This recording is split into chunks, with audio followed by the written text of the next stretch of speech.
Bitiwan mo si Betty! Ang daming bata na ang pinatay ninyo! Hindi pa ba kayo titigil?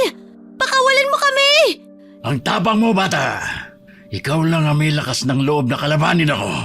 Wala ka nang pakialam kung saan ko dadalhin ng kapatid mo. Huwag ka maglala dahil isusunod din kita. Salbahe ka! Kayo na mga kasamahan mo ang dapat na mamatay!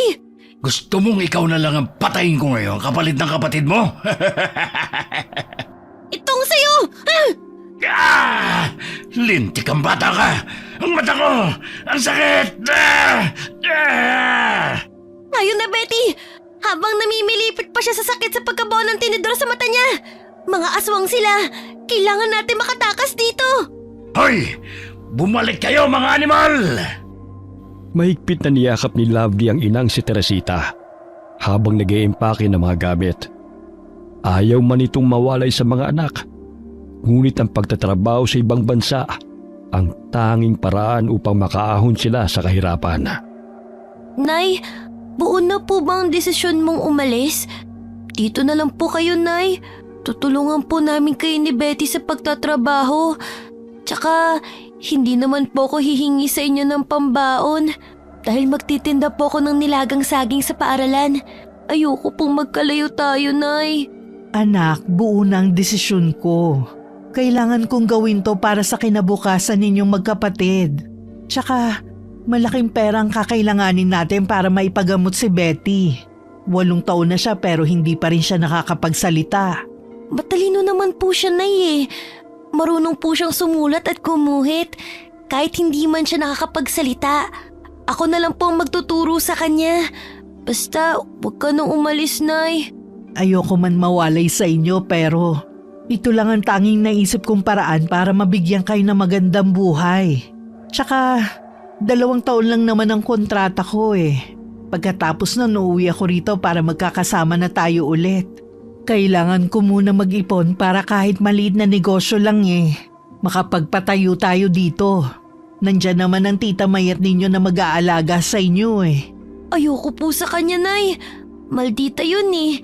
Baka saktan pa kami nun. Mukhang maldita lang ang tita mayat mo. Pero mabait yun. Nangako siya sa akin na aalagaan niya kayong mabuti. Padadalhan ko kayo ng pera para mabili niyo ni Betty yung tsokolate. Di ba matagal mo nang gustong bumili nun? Opo, pero kung kapalit nun na yung pag-alis nyo, hindi na po ako manghihingi ng tsokolate. Sige na, Nay. Huwag ka nang umalis. Akala ko ba nakapag-usap na tayo noon, anak? Huwag ka nang umiyak. Mabilis lang naman ang 2 taon eh. Nay, mamimiss ka po namin. Anak, alagaan mo ang kapatid mo, ha? Huwag kayong pasaway sa tita mayat mo at bigyan siya ng sakit ng ulo, ha? Pinahid ni Teresita ang mga luha ng anak. Bagamat tahimik man ang bunso sa sulok, ay malamdam ang mga mata nitong nakatingin sa ina at kapatid. May autism si Betty at hindi siya nakakapagsalita. Ngunit matalino ito dahil anumang sinasabi sa kanya ay madali nitong nauunawaan. Sa pamamagitan ng pagguhit ay nalalaman ni Lovely ang nararamdaman ng kapatid. Dahan-dahang tumayo ang bunso mula sa pagkakaupo. Ibinigay nito sa ina ang iginuhit sa papel. Para sa akin ba to, anak? Ang ganda ng pagkakaguhit mo sa ating 3 ah. Huwag kayong mag-alala, uuwi rin ako. Kailangan ko lang talagang gawin to dahil sa hirap ng buhay. Oo naman. Hindi ko kayo kakalimutan. Mahal na mahal ko kayong 2. Solong binubuhay ni Teresita ang mga anak. Iniwan siya ng kinakasamang si Kevin nang malaman ng asawa nito ang tungkol sa relasyon nila. Halos gumuho ang mundo ni Teresita nang sugurin siya ng asawa nito at nag-iskandalo pa sa bahay na kanilang tinutuluyan. Buong akala ni Teresita na binata si Kevin. Ayon na rin sa kwento nito sa kanya. Sa 5 taon nilang pagsasama ay hindi man lamang nito pinagdudahan ng lalaki. Mabait, responsable at masipag ito. Napag-alaman ni Teresita na isa palang OFW ang asawa ni Kevin. Pinahiya siya ng babae sa maraming tao at binuliwan. Simula ng araw na yun, ay hindi na nagpakitang muli ang lalaki dahil mas pinili nitong sumama sa tunay na asawa nito. Anak, nandyan na ang tricycle na susundo sa akin. Basta palagi kayong magdadasal ha. Mag-ingat kayo rito. Tsaka magpapakabait kayo ha. Alagaan mo si Betty, anak. Nanay, mahal na mahal ka namin. Mag-iingat ka dun Huwag mo kaming kalimutan. Sige na, baka mahuli pa ako sa airport eh. Pinahid ni Teresita ang mga luha habang papalayo sa mga anak. Iniwan niya ang mga ito sa bahay ng pinsana. Wala nang nagawa sina Betty at Lovely, kundi ang tanggapin na lamang ang kanilang kapalaran.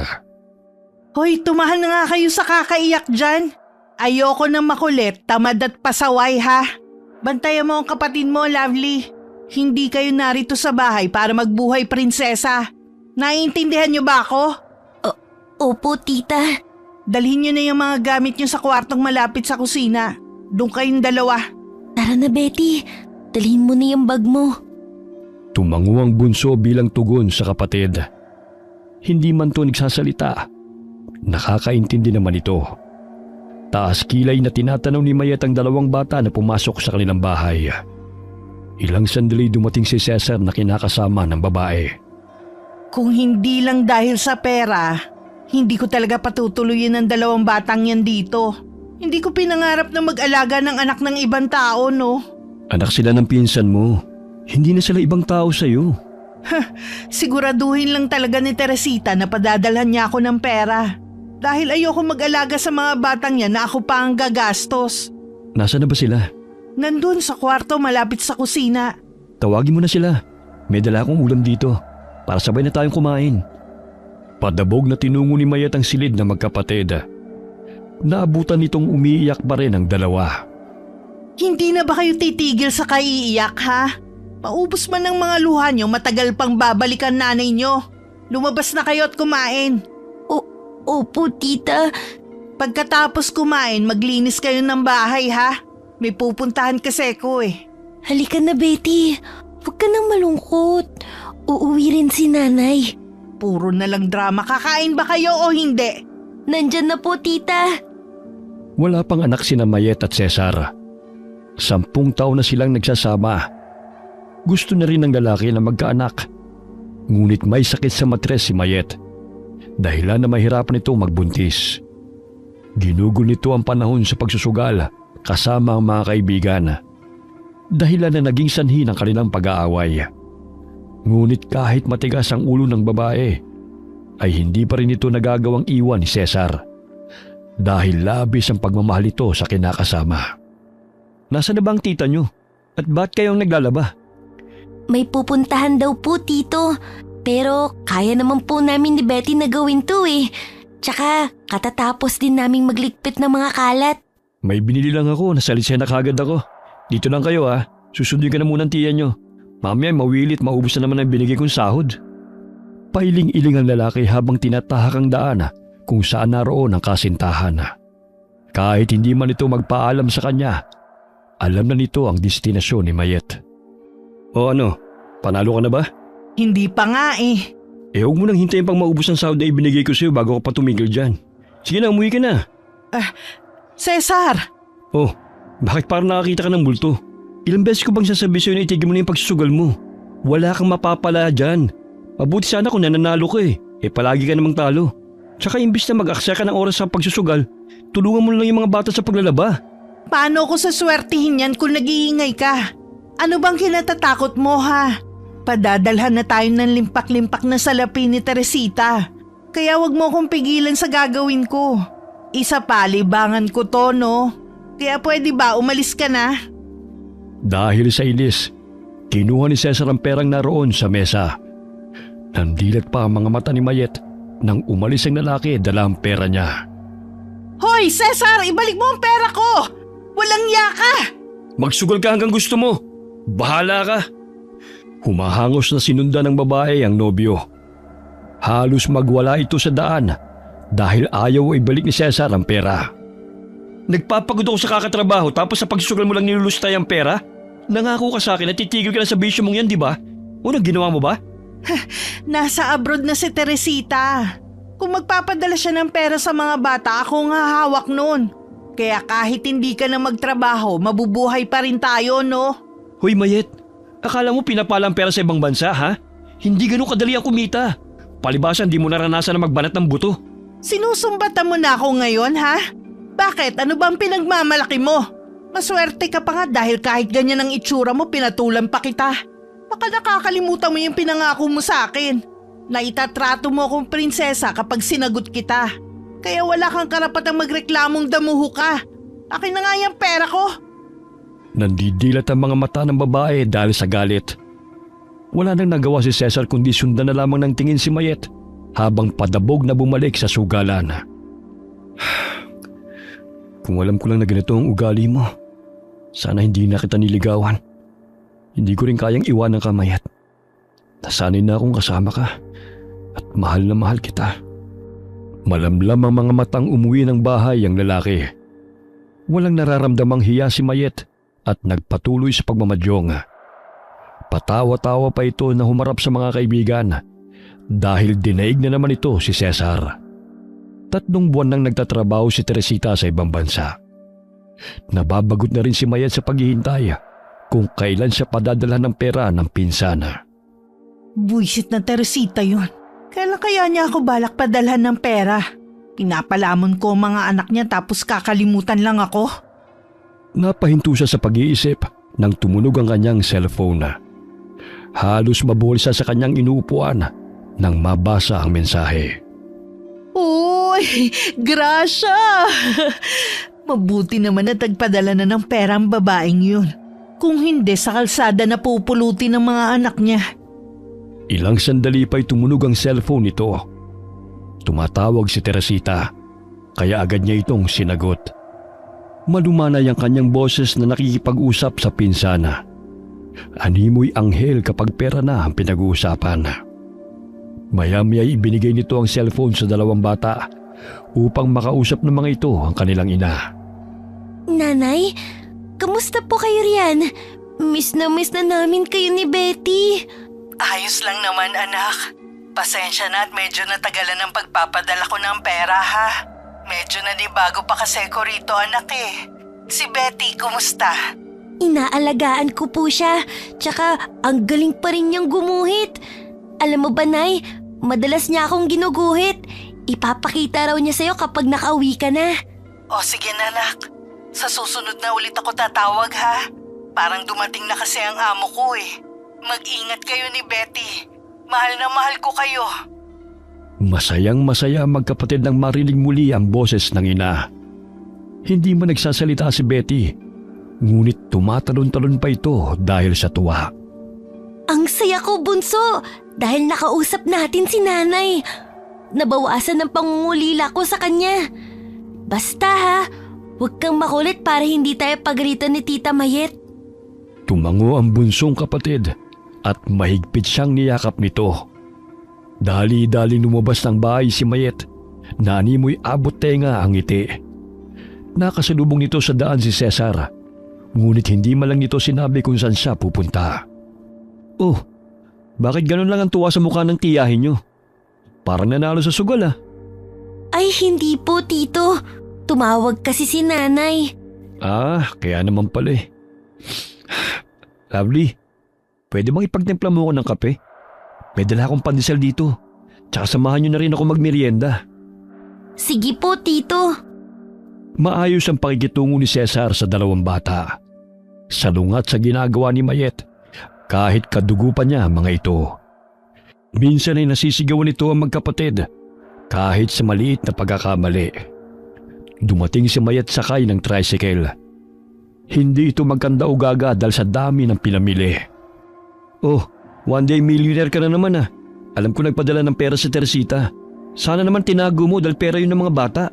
At sino ka para pagsabihan ako? Pera ko rin to, no? Sa akin niya iniwan ng mga bata. At sa mismong pamamahay ko. May karapatan akong bilhin ng lahat ng gusto ko. Dahil naghirap din ako sa pag-aalaga sa mga batang yan, no? Para yun sa pag-aaral nila. Hindi sa luho mo. Che, ang ingay mo. Binilhan na rin kita ng damit. Parang basahan na kasi ang sinusuot mo eh. Tipirin mo yung pera dahil hindi yan sa'yo. Ayan no, binilhan ko sila ng pagkain. Isa pa, hindi naman nila kailangan ng bagong damit eh. Ewan ko sa'yo. Sarilit luho mo lang iniisip mo eh. 2 supot ng biskwit at tinapay ang binigay nito sa mga bata. Ni hindi man lamang nito binilhan ng bagong damit at tsinelas sa magkapatid. 3 buwang sunod-sunod na pinadalhan ng pera ni Teresita ang pinsana upang maibili ng mga gamit ang mga anak sa eskwela. Ngunit iilang piraso lang ang binibigay ni Mayat sa mga bata at napupunta lamang sa bisyo at luho nito. Bagamat ang kasiyahang naramdaman ay pansamantala lamang, natigil ang pagpapadala ni Teresita ng pera. Hindi alam ni Mayat kung ano ang dahilan. Lingid sa kanilang kaalaman na minamaltrato ng babaeng amo si Teresita dahil sa pinagseselosa nito.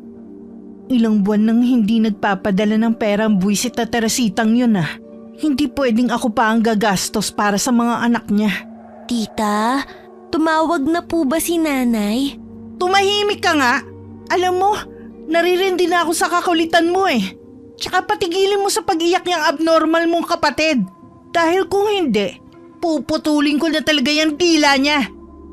Humihikbing nilapitan ni Lovely ang bunsong si Betty. Niyakap niya ito upang tumahan na sa kaiyak. Betty, gusto mo bang pumunta sa burol? Doon na lang muna tayo. Parang kapiling din natin si nanay dahil doon tayo madalas na nagpipiknik, diba? Tumango si Betty bilang tugon sa sinabi ng kapatid. Tumayo ang bata bitbit ang papel at lapis nito. May malilit na uling din itong inilagay sa plastik. Nang makarating sa burol, ay agad na umupo ang dalawa. Ano na kayang nangyari kay nanay? Bakit hindi na siya tumatawag? 4 na buwan nang hindi natin siya nakakausap eh. Alam mo Betty, miss na miss ko na si nanay. Napasulyap si Lovely sa matandang lalaki na itinuro ng kapatid. Ipinakita nito kay Lovely ang kanyang iginuhit. Betty, ang galing mo ng gumuhit ah. Parang hindi ordinaryong lapis lang ang gamit mo.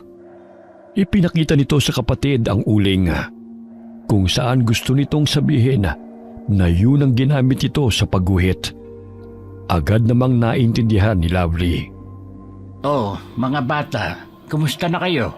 Matagal din kayong hindi napagawi rito Oo nga po, Lolo. Kasi po sa bahay na kami ni na Tita Mayat nakatira. Sa ibang bansa kasi nagtatrabaho ngayon si nanay. Pero ilang buwan na siyang hindi namin nakakausap. Lolo, baka may masamang nangyari na po sa kanya. Naku anak, ipagdasal na lang natin na sana'y hindi yun mangyari. Natatakot lang po kasi ako, Lolo. Wala na nga po kaming kinagis ng ama. Tapos malayo pa si nanay. Alam mo, Ining, mabigat din sa kalooban ng iyong ina na iwanan kayo. Kaso nga lang, dahil sa hirap ng buhay, ay nagawa niya ang bagay na yon. Kumusta na ba itong si Betty? Nakakapagsalita na ba? Hindi pa po, Lolo. Yun din ang rason kung bakit gusto makapag-ipon ni nanay. Dahil gusto niyang ipagamot si Betty. Hindi man nakakapagsalita si Betty, magaling naman siya sa ibang bagay. Naku, ang galing nga niyang gumuhit Parang ako to Gamit pa niya ang uling. Bahagyang tumingala si Betty kay Lolo Danny. Iginuhit nito ang isang matandang lalaki na may bitbit na basket. Nakasuot ng sombrero at tanging nakayapak. Napakamalikhain ni Betty, Ining. Huwag mo siyang pabayaan dahil kailangan niya ang tulong mo. Sa kondisyon ng kapatid mo'y kailangan niya ng atensyon. Ilayo mo siya sa mga taong mapanakit dahil mabilis siyang natututo. Baka kapag napadala siyang karahasan at puro negatibo ang naririnig niya sa paligid, ay susundin niya yon. Kaya gabayan mo siya at palaging kausapin. Opo, Lolo. Ay, siya nga pala. May dala akong dalandan dito, ibinigay ni Roqueta. Nagpagamot kasi ang manugang niyang buntis. Lolo, nanghuhula din po ba kayo? Bukod sa pagiging albularyo? Bakit mo naman naitanong yan? Gusto ko kasing malaman kung ano nang nangyari kay nanay Nanggagamot lang ako, anak. Hindi ako manghuhula. ipagdasal na lang natin ang kaligtasan ng nanay ninyo upang gabayan siya ng Panginoon. Sana ligtas si nanay. Sana walang masamang nangyari sa kanya. Sa pamamagitan ng pagguhit, doon inilalabas ni Betty ang gusto nitong sabihin. Namangha si Lolo Danny dahil sa kakaibang talento ng bata. Sinamahan ng matandang manggagamot ang magkapatid sa burol. Ramdam nito ang lungkot ng dalawang bata. Ngunit kahit papano yung humingiti na ang dalawa habang kinakausap niya ang mga ito. Samantala, malayo pa lamang ay nakapamewag na si Mayet. Nakataas pa ang isang kilay nito na sinalubong ng tingin ng magkapatid habang papauwi. Saan kayo nang galing? Kanina ko pa kayo hinahanap pa. Pumunta lang po kami sa burol, tita. Aba, may panahon pa kayong mamasyal. Samantalang walang tubig sa banyo. Sige, magigib kayong dalawa. Ang tatamad nyo. Uunahin pa talaga ang lakwatsa. Kinutusan ni Mayet sina Lovely at Betty. Hindi nito napansin ang matandang lalaki na nakasunod sa mga pamangkin. Huwag mo namang saktan ng dalawang bata. Hindi ganyan ang tamang pakikipag-usap sa kanila. Mababait ang mga yan. Kaya alam kong mapagsasabihan naman sila, Ining. Hoy, tanda! Huwag mo nga akong turuan sa pagdidisiplina sa dalawang palamunin na to. Wala kang pakialam. At sino ka naman para turuan ako sa gagawin ko, Aber? Kaibigan nila ako. Kausapin mo ng mahinahon ng mga bata. Huwag mo namang bulyawan sa maraming tao. Hoy, Lolo! Hindi ko kailangan ng pangaral mo. Alam mo bang naging pabigat na ang dalawang batang yan sa buhay ko, ha? Hindi na sila sinusustentuhan ng kanilang ina. Kaya ako na nagpapalamon sa kanila. Alam nga namang magbuhay prinsesa ang mga yan. Sige na, umalis ka na nga. Nabubuisit ako sa pagmumukha mo eh. Hinay-hinay ka sa mga salitang pinapakawalan mo. Dahil maari mong ikapahamak yan. Che! Ang dami mo pang kinukuda. Pakailamero kang matanda ka. Inirapan pa ni Mayet si Lolo Danny bago nito tinalikuran. Malalim na buntong hininga na lamang ang ginawa ng matanda dahil sa kabastusan ng babaeng kanyang kausap. Umuwi na rin ito matapos na ihatid ang dalawang bata. Hoy, Lovely! Ano pang tinitingin-tingin mo riyan?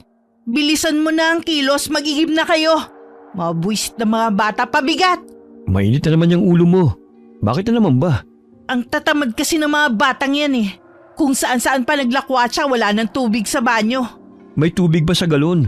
Nandun lang naman sa labas ng bahay ah. Ako pa talaga ang pagbubuhatin mo, ha? Ay nako, paano lang kung wala ako at ang mga bata rito? E di hindi ka na maliligo? Konting bagay lang iuutos mo pa. Banatin mo rin yung mga ugat mo. Hindi yung puro sugal at pagpapaganda lang ang inaatupag mo. Hindi nagrereklamo ang magkapatid kahit nabulyawan man sila ng tiyahin. Ibang-iba na ang trato ni Mayet sa kanila. Simula nang maputol ang pagpapadala ng pera ni Teresita. Nadestino si Cesar sa Pampanga. Foreman ang kanyang trabaho. Kaya't minsan na lamang ito umuwi sa bahay na tinutuluyan nila ni Mayet. Ayaw namang sumama ng babae sa kanya kung saan siya nakadestino. Hoy! Gumising na kayo dyan! Alas 7 na ng umaga, hindi pa kayo nakakapagluto ng almusal.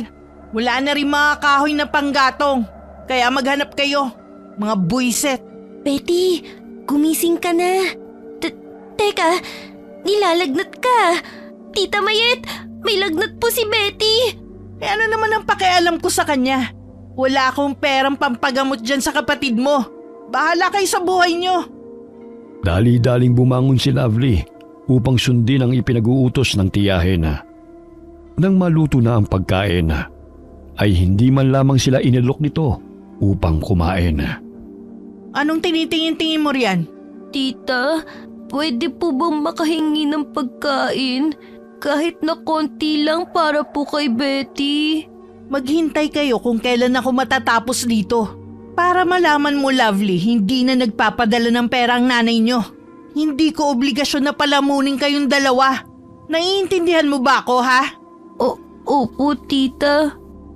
Matapos kumain ng tiyahin, ay dali-daling tinungo ng dalagita ang kaldero. Tanging tutong na kanin ang natira. Kaya't nilagyan na lamang niya yun ng tubig at konting asin upang ipakain sa kapatid. Ayan, Betty. Pinagpawisan ka na. Maya-maya gagaling ka na rin. Damihan mo lang pag-inom ng tubig, ha? Isinama ni Lovely ang kapatid sa gubat kahit nilalagnat pa ito. Hindi nito iniwan si Betty dahil walang magbabantay sa bahay. Batid niyang uutusan pa rin ito ng malditang tiyahin kahit masama ang pakiramdam nito. Oh, mga bata, kumusta na kayo? Magandang araw po, Lolo Danny. May gamot po ba kayo para sa lagnat? Nilalagnat kasi si Betty. Ay, ang taas nga ng lagnat niya. Bakit mo pa siya isinama rito sa gubat, Ining? Wala po kasing magbabantay sa kanya eh. Isa pa, kung iiwan ko siya sa bahay, natitiyak kong uutusan lang din siya ni tita at sasaktan pag hindi siya sumunod. Hindi pa rin ba nagbabago ang trato ng tiyahin niyo sa inyo? Sinasaktan pa rin ba kayo? Palagi na po siyang galit, Lolo. Tsaka, pinahinto na niya kami sa pag-aaral. Gastos lang daw po yun eh. Libre naman sa pampublikong paaralan na. Ang sabi niya, kailangan na po namin magtrabaho ni Betty. Kaya tinadala po niya kami sa bahay ng kanyang mga kakilala para maglinis at maglaba. Kinakaya ko po, Lolo, para hindi mahirapan si Betty. Tsaka sabi ni tita, para daw may pakinabang naman kami sa pagpapatira niya sa amin. Uy, iwan mo na muna ang mga panggatong mo sa tabi ng puno ng mangga. Wala namang kukuha niyan eh. Kinarga ni Lolo Danny si Betty sa kanyang likod. Nararamdaman pa ng matanda ang init ng katawan ng bata. Ayan, narito na tayo sa kubo. Pahihigain ko lang si Betty para makapagpahinga siya. No, sige, magpapakulo lang ako ng halamang gamot na ipaiinom sa kanya. Pakipunasan na rin ang katawan niya ng bimpong basa, Ineng, para bumaba ang lagnat niya. Opo, Lolo. Maraming salamat po sa tulong niyo. Dumito na lang muna kayo hanggang sa gumaling na yung kapatid mo. Delikado kung tumirik pa ang mga mata niyan. Nagdikdik ng dahon ng oregano si Lolo at itinapal yun sa noo ni Betty. Mabilis na natuyo ang dahon dahil sa taas ng lagnat ng bata. Maya-maya lang ay bubuti rin ang kanyang pakiramdam. Itong 3 dahon ng labnog, ilagay mo sa tiyan niya para pagpawisan siya. Ipinagluto rin ng lugaw ni Lolo ang magkapatid. Halatang gutom na gutom ang mga ito. Hindi pa ba kayo kumakain? Hindi pa po, Lolo. Kaninang umaga, si Betty lang ang pinakain ko. Tutong na kanin lang ang binigay ni tita sa amin. Ang bihira naman. Alaunan na oh. Hindi pwedeng ganyan ang trato niya sa inyo. Dumito na lang kaya kayo. Kahit papano'y may mga gulay at prutas kayong makakain dito. Gustuhin ko man po, Lolo. Kaya lang baka umuwi si nanay at hanapin kami. Ang sabi niya sa amin, babalikan niya kami kina Tita Mayit. Hindi naman pwedeng pinababayaan na lang kayong magkapatid. Basta kapag kailangan ninyo ng tulong at kung nagugutom kayo, puntahan niyo lang ako. Huwag kayong mahihiya. Opo, Lolo. Hinilot din ni Lolo si Betty dahil may pilay ito sa balikat. Bumaba ang lagnat nito pagsapit ng hapon. Itong langis, Ineng. Pahiran mo ang tiyan at likod ng kapatid mo para tuluyan na siyang gumaling. Magagamit mo rin yan kapag masama ang pakiramdam mo. Sige po, Lolo. Itatago ko na po to. Sige, ihahatid ko na kayo.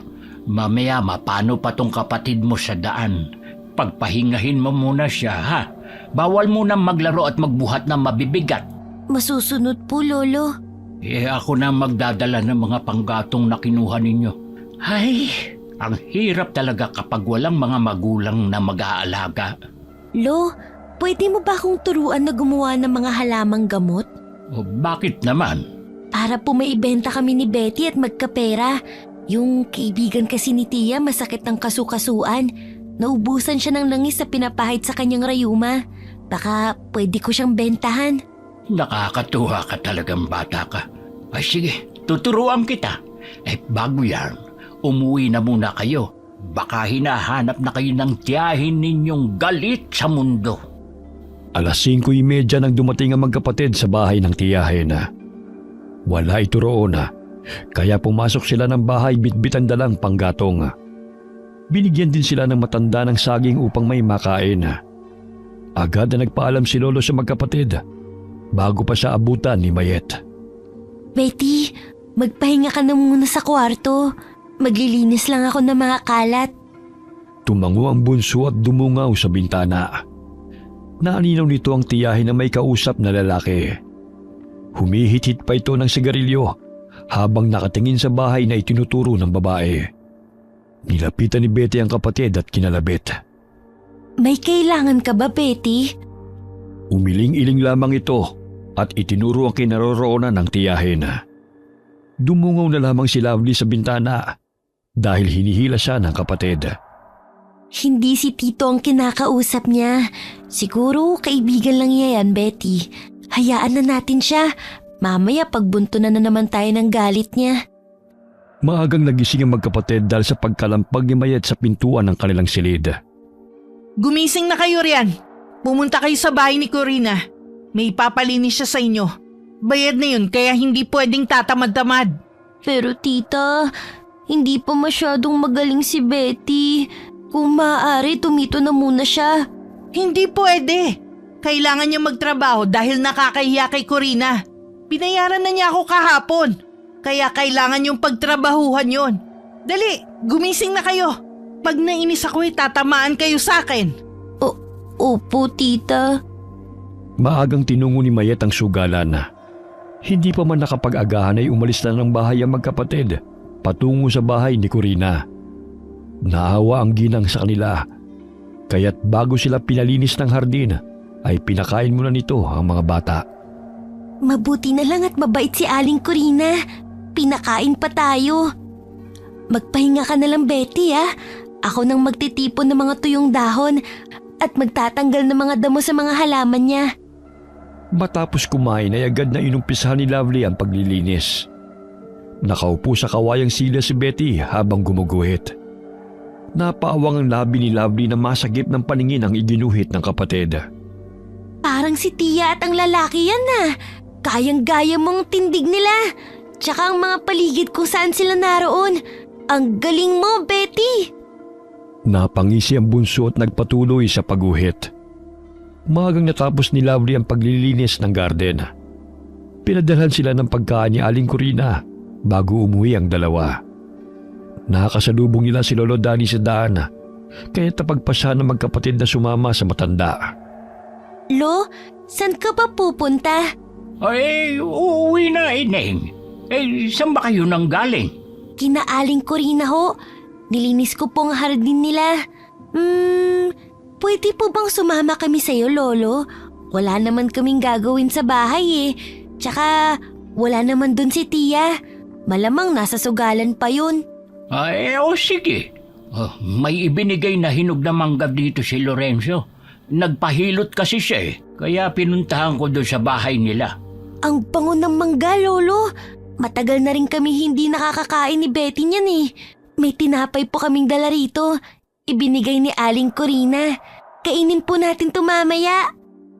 Sa pamamagitan ni Lolo Danny, naibsan ang pangungulila ng magkapatid sa kanilang ina. Ngunit hindi pa rin sila nawawalan ng pag-asa na makakapiling din nila si Teresita. Malakas na tumawa si Betty nang matanaw ang dalawang manok na nagsasalpukan. Abay, naging masayahin na si Betty ah. Opo, Lolo. Alam niyo ba, madalas kanyang hinahanap. Talaga? Ay paano mo naman nasabi yun? Sa pamamagitan ng pagguhit. Ang dami nga niyang ginuhit. Nakaupo kayo, nakatayo, nagluluto at ang pinakamaganda, yung dalawa kayo habang ginagamot niyo siya. Sa pamamagitan ng kanyang imahinasyon, nagagawa niya po yun. Tignan niyo po to, Lolo. Pinilhan ko siya ng drawing book nung nakaraang araw. Ay, ang galing nga niya. Itong isang babae at lalaki, hindi naman ako to ah. Si Tita Mayet at ang lalaking kausap nun kagabi. Lahat na lang talaga na makikita ni Betty, kinuguhit niya. Pati mukha, kuhang-kuhan niya. Naku, kapag ipinagpatuloy pa yan ni Betty habang siya'y lumalaki, hindi malayong pagkakakitaan niya ang pagbuhit. Oo nga po, Lolo eh. Sayang nga lang dahil pinahinto kami ni Tita sa pag-aaral. Kaya nga umalis na kayo sa poder niya. kinakawawa kayong dalawa eh. Natahimik si Lovely nang sabihin yon ni Lolo Danny. Gustuhin man niyang umalis sa bahay ng tiyahin, ngunit hindi niya magawa dahil doon nila hinihintay ang pagbabalik ng kanilang ina. Naging interesado si Betty sa mga halamang gamot at mga langis na nakasalid sa bote. Hindi man ito nagsasalita, ngunit alam ni Lolo kung ano ang gusto nitong ipahiwatig. Kaya't isa-isang sinabi sa kanya ni Lolo ang mga gamit noon at kung ano ang makukuhang benepisyo. Natuwa pa si Lolo dahil isa-isang iginuhit yun ng bata habang nakangiti. Matalino ka talagang bata, Betty. Lo, may mga pangontra din po ba kayo sa aswang? Meron naman, Ining. Bakit mo naman naitanong? Nakakatakot po kasi ang kabilugan ng buwan. Kapag po ganun, ang sabi ng kaklase ko, lumalabas daw mga aswang. Totoo po ba yun? Ayon sa kaalaman ko'y ang ibang angkan ng mga aswang ay nagdidiwang. May mga tansong patalim at mga halamang gamot akong pangontra dito. Pero sa ngayon, wala pa naman akong nakakalaban ng mga aswang. Ngunit kailangan pa rin nating mag-ingat dahil kahit saan may umaaligid ang masasamang nilalang. Lo, pwede po ba akong makahingi ng pangontra? Madalas kasing ginagabi si tita na umuwi ng bahay eh. Minsan inuumaga na. Kami na lang ang naiiwan ni Betty sa bahay. Itong langis na may katas at dinikdik na dahon ng halamang kalabo. Mabisang pangontra ito sa aswang. Nalalason sila rito dahil mapait. Nasusunog din ang balat nila at nahihilo dahilan na manghina sila. Mabisa rin gamot sa psoriasis, eczema, sugat at kagat ng insekto ang katas ng kalabo. Marami po akong nakikitang tanim na ito sa daan. Pero hindi ko alam kung saan ginagamit eh. Akin na lang po to, Lolo ah. Kapag may panahon ako, pwede rin pala akong gumawa ng langis sa may katas ng halamang kalabo. Inilalagay ang mga dahon sa pintuan ng bahay, lalo na kapag may sanggol at buntis. Hindi na kami matatakot ni Betty sa tuwing kabilugan ng buwan, Lolo. Hiniwa ni Lolo Danny ang hinog na mangga. Habang nagkukwentuhan ay pinagsaluhan nilang tatlo ang prutas. Maya-maya ihahatid ko na kayo. Baka maabutan pa kayo ng dilim sa daan. Sige po, Lolo. Iuwi nyo na lang tong tinapay. Sa gayon ay may kakainin kayong mamaya. At saka marami pa akong saging dito eh. Isinilid ni Lovely ang bote ng langis sa kanyang bulsa. Hapon na nang ihatid sila ni Lolo Danny sa kanilang bahay. Saglit silang napahinto nang mapansin ang itim na sasakyan sa kanilang tabi. Malayo-layo pa sila sa bahay na kanilang tinutuluyan. Anong ginagawa ng itim na sasakyan na yan dito? Lolo, may mga lalaki. Parang yung isang yun. Yung nakita namin kasama ni Tita Mayet. Pangisi silang sinalubong ng tatlong kalalakihan. Napatras si Lolo Danny at hinawakan ng dalawang bata upang lumayo sa naturang lugar. Napangisi pa ang mga ito at sila'y hinabol. Lolo, bakit nila tayo hinahabol? Ano pong kailangan nila sa atin? Hindi ko rin alam. Ngunit nararamdaman kong may masama silang balak. Hoy! Tanda! Kahit tumakbo ka man, maaabutan ka pa rin namin! Lolo, papatayin nila tayo, may mga baril sila! Malayo pa sila sa mga kabahayan at walang napapadaan na mahihinga nila ng tulong. Hinablot ng dalawang lalaki sina Betty at Lovely, habang isa naman ay sinuntok si Lolo Danny sa muka, dahilan na matumba ito sa lupa. Saan ninyo dadalhin ng mga bata? Wala ka ng pakialam, tanda. Tumahimik ka kung ayaw mong pasabugin ko yung bungo mo. Huwag mo nang iputok yung baril. Maya-maya'y makaagaw pa yan ng pansin sa mga tao at mapurnada pa ang ating plano. Tara na! Hayaan na lang natin ang matandang yan. Tiwan niyo kami! Lolo! Tulong! Bitiwan niyo sila! Saan niyo sila dadalhin? Tinadyakan ng isang lalaki sa tagiliran si Lolo Danny habang nakahiga sa lupa. Gusto man itong tulungan ng mga bata, ngunit hindi nito magawa dahil sa sakit ng pambubugbog sa kanya. Dahil sa pagpupumiglas, nabitiwan ni Betty ang drawing book at nahulog sa lupa. Pinasok sila ng mga kalalakihan sa loob ng itim na van at pinaharurot ang sasakyan. Iniwan nilang namimilipit sa sakit ang matanda. Saan niyo kami dadalhin? Pakawalan mo kami! Tumahimik ka! Bayad na kayo! Kaya hindi na kayo makakatakas pa! Bayad? Bakit? Huwag ka nang marami pang tanong. Itiko mo na lang yung bibig mo. Kung ayaw mong gilitan kita ng leeg, tularan mo na lang tong kapatid mo na tahimik. Umaagos sa mga luha sa pisngi ng magkapatid. Kahit anong gawin nilang pagpupumiglas, ay hindi sila makalabas ng sasakyan. Kinalampag nila ang salamin ng van nang makitang nakatayo sa gilid ng daan ng tiyahing si Mayet. May dala itong sobre. Pangisipa itong tinatanaw ang papalayong sasakyan. Para naman mapakinabangan ko kayo. Sa wakas nakahawak din ako ng limpak-limpak na salapi. Grabe ang dami nito. Umuwi ng bahay si Mayet na animoy walang ginawang masama. Ibinenta nito ang mga pamangkin sa lalaking miyembro ng sindikatong kumikidnap ng mga bata. Nakilala nito ang lalaki sa sugalan kung saan malaki ang tinatayang pera. Gayunpaman, walang kaalam-alam si Cesar sa ginawang pagbenta ni Mayet sa mga pamangkin. Pagdating ng bahay, inilatag nito ang mga perang papel sa kama at hinigaan ito. Nakahiga rin ako sa salapi. Kung magtatanong si Cesar kung nasa ng mga bata, sasabihin ko lang na naglayas sa mga yon. Kailangan utak ang paganahin, hindi puso. Samantala, napansin ng magkapatid na huminto ang sasakyan. Binaba sila ng mga kalalakyan sa isang lugar kung saan tanging matataas na pader lamang ang kanilang nakikita. May naririnig silang mga iyak ng mga bata. Anong lugar to? Pakiusap, gusto na namin umuwi. Hinihintay na kami ni Tita Mayet. Hindi na kayo hinahanap noon. Dahil sa oras na ito ay nagpapakasasara sa pera. Anong ibig nung sabihin?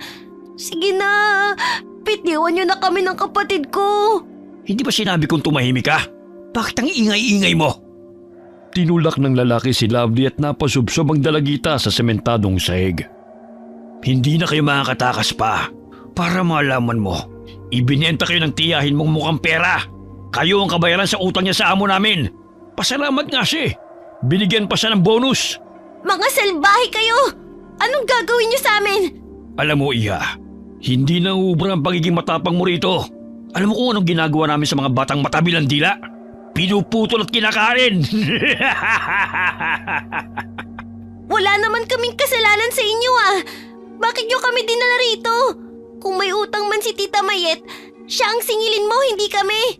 Alam mo bata, kahit mamaos ka pa sa kasisigaw at lumuha ka ng dugo, hindi magbabago ang isip ko. Nakikita mo ba yung mga batang yan? Kaya huwag ka nang mag-inarte dahil may mga kasama ka. Kinaladkad sila ng lalaki patungo sa silid kung saan naroon ang ibang mga bata.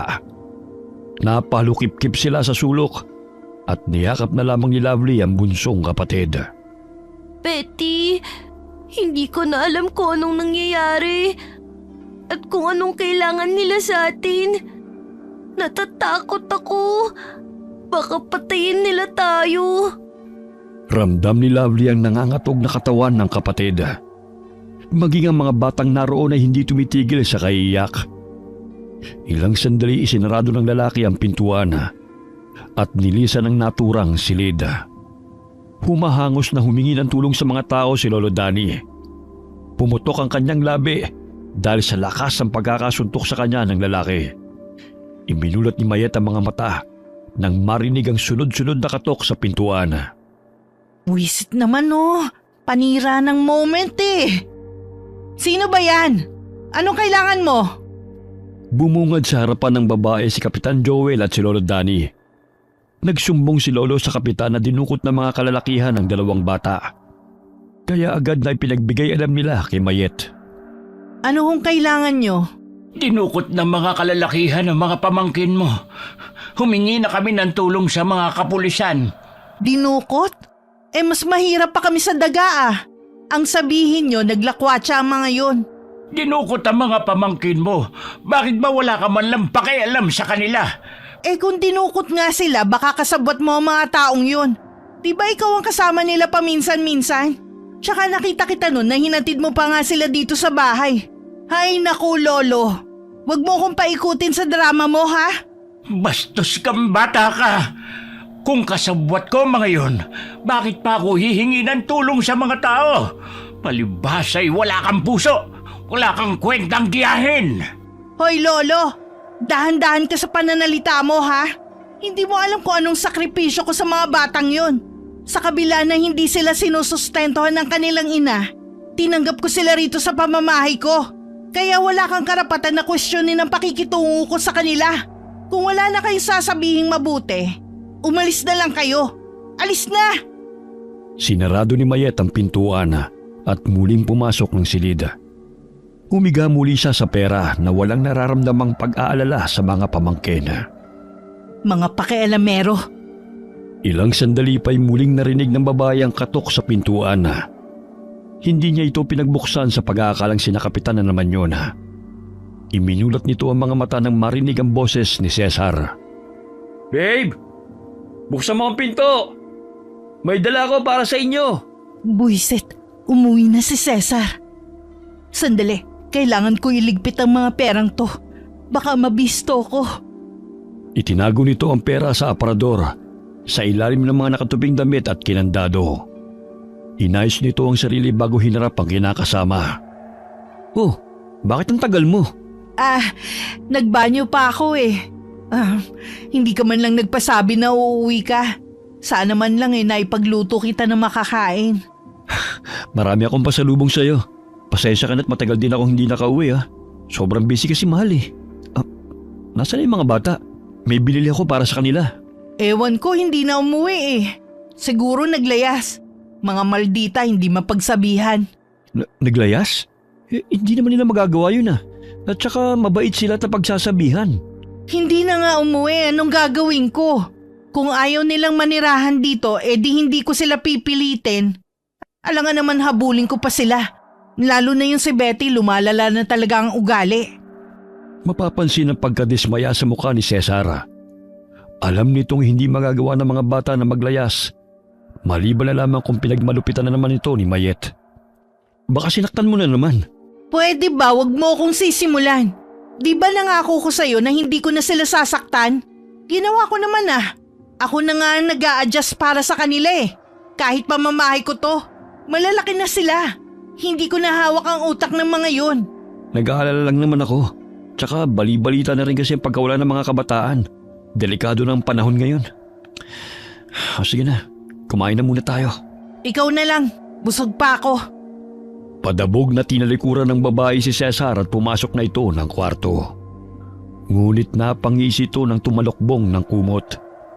Hinding-hindi nyo na sila makikita.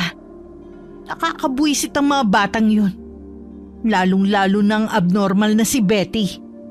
Sa tuwing naririnig ko ang iyak niya, naririnde ko. Hindi ko sila kailangan. Mas importante sa akin ng pera. Wala nga pakialam ang sarili nilang ina eh. Ako pa kaya nagsahin lang nila sa pinsan? Kalaunan nalaman ni Cesar mula kay Kapitan ang isinumbong ni Lolo Dani. Nagpatulong na rin sila sa kapulisan upang hanapin ang dalawang bata.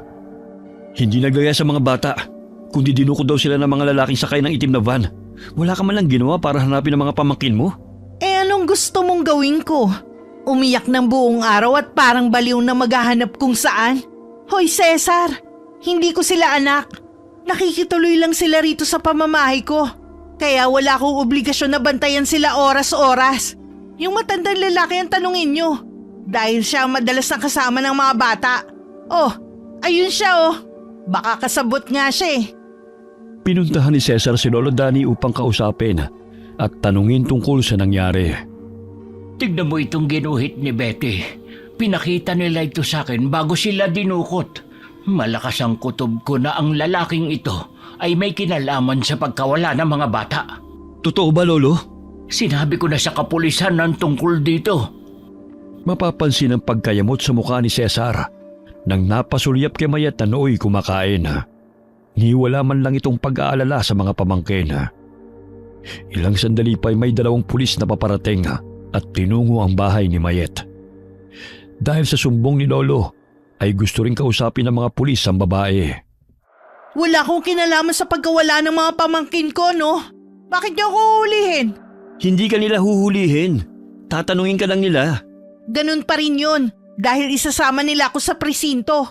Yang matandang lalaki na yan ang hulihin nyo. Dahil siya ang palaging kasama ng mga bata. Hindi ako, ano ba?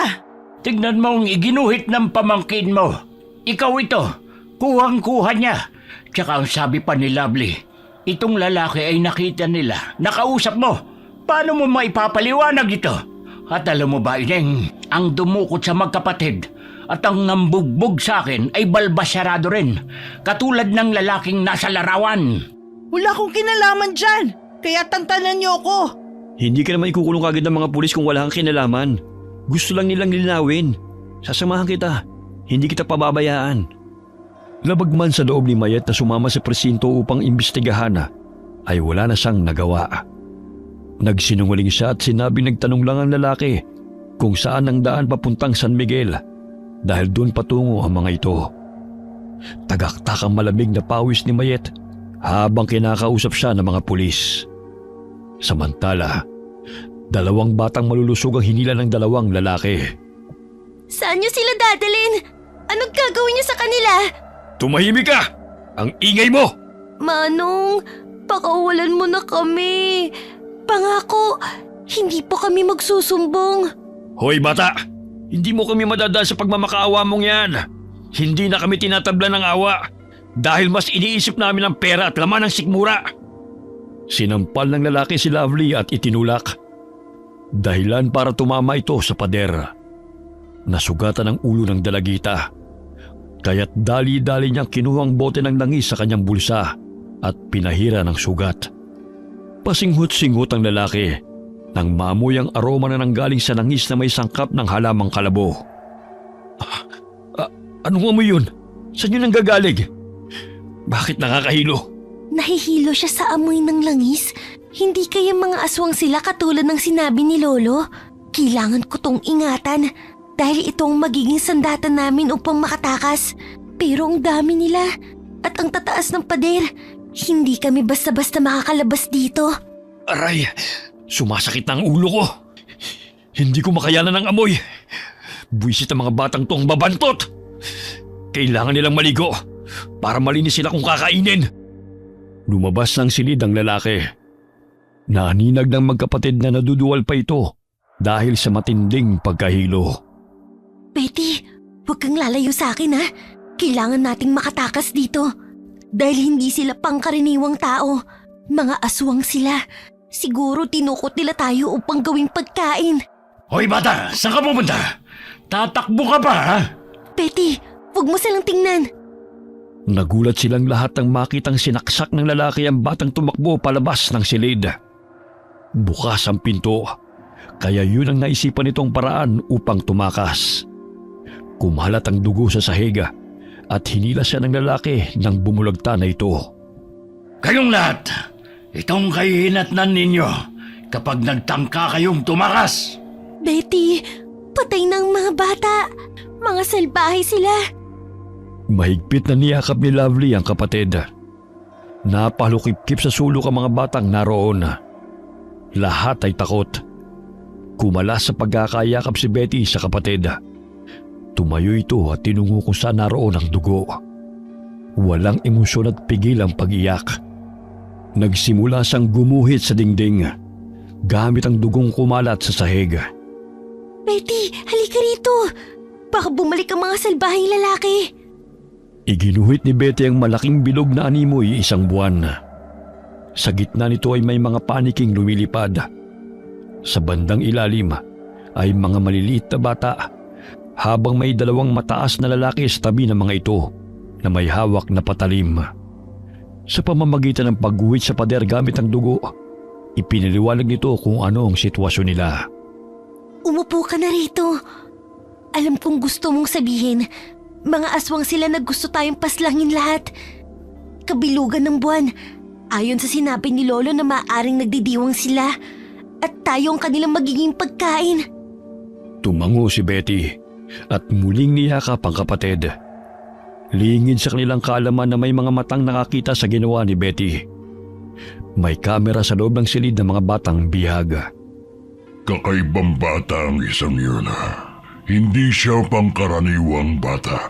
Bumukas ang pintuan at pumasok sa silid ng pinuno ang tauhan nito. Boss, handa na po ang inyong pagkain at inumin. Dalhin niyo sa akin ang batang ito. Kakaiba siyang bata. Wari ko'y swerte siya sa ating angkan. Tignan mo ang ginawa niya. Yang iginuhit niya sa pader. Hindi pangkaraniwan ang kanyang talento. Maaari tayong makalikom ng malaking salapi sa pamamagitan niya. Siya yung batang hindi nagsasalita, pinuno. Sabihan mo ang iyong mga kasamahan na huwag siyang paslangin. Dalhin niyo siya sa akin. Maganda rin kayo para sa gaganaping pagdiriwang mamaya. Masusunod po. Patuloy na nanonood sa screen ang lalaki. Nakonektado sa kamerang inilagay nila sa silid kung saan naroon ang mga bata. Nilagyan nila ng CCTV ang silid upang masiguro nila na walang makakatakas na mga bihag. Muling nagsiksika ng mga bata nang mapansin na bumukas ang pintuan. Sinong gumuhit sa dingding gamit ang dugo? Huwag kang tumayo, Betty. Baka saktan ka niya. Ikaw bata na nakasuot ng kulay dilaw. Halika rito. Manong, pakiusap, huwag mong saktan ang kapatid ko. Sinabi nang lumapit ka. May tatanong lang ako. Huwag niyo pong patayin ang kapatid ko. Huwag mo siyang ilayo sa akin. Tumahimik ka. Hindi ka ang kailangan ko, kundi ang batang to. Nanginginig na umiiyak si Lovely dahil sa takot na saktan ng lalaki ang kapatid. Bagamat kinakausap lamang ito ng lalaki at tumatango-tango. Gusto mo bang umalis na rito, bata? Betty, huwag kang sumama sa kanya. Papatayin ka niya katulad ng ginawa niya sa isang bata. Hindi ikaw kinakausap ko, kaya tumahimik ka! Nilapitan nito si Lovely at mahigpit na pinisil ang pisngi. Itinulak pa niya ang dalagita, dahilan para mapasubsob ito sa sahig. Samantala, hinila nito si Betty palabas ng silid at dinala sa kanilang pinuno. Walang susi ang bawat pintuan at tanging pinipindot na numero lamang sa gilid upang bumukas yun. Sa tuwing ginagawa yun ng lalaki, ay tinitignan siya ni Betty. Ikaw pala ang batang magaling gumuhit? Alam mo bang ang husay mo? O ito, kumain ka muna ng pasta. Alam kong nagugutom ka na eh. Walang emosyon na kumain si Betty at tila walang pakialam sa mga lalaking nag-uusap. Matapos kumain ay itinago nito ang tinidor sa bulsa. Sino ang batang kasama niya kanina? Kapatid po niya, boss. Bakit hindi nagsasalita ang batang ito? Pipi ba siya? Pero nakakarinig naman. Hindi ko rin alam, boss.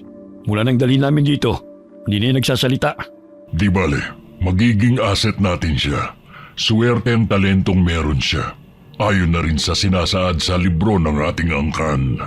Maghahanda po kami ng mga batang kakatayin mamaya para sa ika-50 anibersaryo ng ating angkan. Marami-rami po kaming nadukot ng mga bata. Natitiyak ko magiging masaya ang anibersaryong gaganapin. Kayo na ang bahala. Dito na muna ang batang ito. Mayayaman ang lahi ng mga aswang na dumukot sa mga bata. Taon-taon ay nagdidiwang sila sa tuwing sasapit ang kanilang anibersaryo. Ngunit sa pagkakataon na yon, ay enggranding handaan ang gaganapin. Upang mapanatili ang makinis na balat at maiwasan ang pagkulubot ito, ay umiinom sila ng sariwang dugo ng mga bata. Karamihan sa kanila ay may mataas na posisyon sa lipunan, tulad na lamang ng doktor, abogado, sundalo at iba pa. Kinakausap ng lalaki si Betty, ngunit wala itong nakukuhang sagot sa bata, kaya hinayaan na lamang nito. Nakatulog ang pinuno ng mga aswang. Hindi nito namalayan na umalis si Betty sa kwarto at pinindot ang mga numero sa pintuan. Bigla yung bumukas na wari alam nito ang password. Animoy pusang nagkubli si Betty kapag may mga tao siyang nakikitang paparating. Bumukas ang pintuan kung saan naroon ang mga bihag. Kaya't natakot ang mga bata sa pag-aakalang may kukunin na namang bata upang patayin. Betty? Paano mo nabuksan ang pinto? Patakbo nitong tinungo ang kinaroroonan ng kapatid at mahigpit itong niyakap. Binigay niya ang tinidor at binaduktot ni Lovely ang ngipin nun upang gawing sandata. Iniwan na naman bukas ang pintuan. Mamaya ay lalabas na naman ang mga bata. Bago pa ito makalayo ay tumakbo si Lovely palapit sa lalaki at tinusok nito ang mga mata. Aray! Mata ko! Buwisit kang bata ka! Bitiwan mo ko! Ang dami na ninyong pinatay! Alam kong wala kayong ititira sa amin! Napansin ni Lovely ang kamera sa ibabaw ng dingding. Kaya't sinabihan nito ang ibang bata na batuhin yon upang mabasag. Nagtulungan sila na batuhin yon ng tsinelas. Binato ng isang bata ang kamera ng damit nito. Pumalakpak si Betty nang sumabit ang damit at natakpan ang kamera. Pinagtulungang bugbugin ng mga bata ang lalaki. Hinila nila ito patungo sa kwarto. Sa tulong ni Betty, nagkaroon sila ng lakas ng loob upang lumaban. Humahangos ang lalaki dahil bumaon ang tinidor sa mata nito. May mga bantay. Kailangan nating makalabas dito. Tsaka may mga taong paparating. Sinenyasan sila ni Betty kung saan sila dapat pumunta. Dahil sa matalas ang kanyang memorya, ay nagawa nitong maalala ang pinipindot na password sa mga pintuan. Tumambad sa paningin ng mga bata ang elevator, kaya't pumasok sila roon. Hoy! Saan kayo pupunta? Buwisit ang mga batang to. Paano sila nakatakas? Bilis! Bilis pumasok na kayo! Kailangan nating makalayo rito. Nandyan ng lalaki. Dahil sa pagkatarantay na pindot ng dalagita ang ground floor, nagsiksikan sila sa elevator hanggang sa bumukas yun at agad silang lumabas. Naku! Ang dilim naman dito. Nasaan na ba tayo? Tsaka naaamoy niyo ba yun? Ang lansa. May narinig na pamilyar na boses si Lovely. Sumilip siya sa isang silid. Napatampal siya sa kanyang bibig nang makita ang tiyahing si Mayet na nakakadena.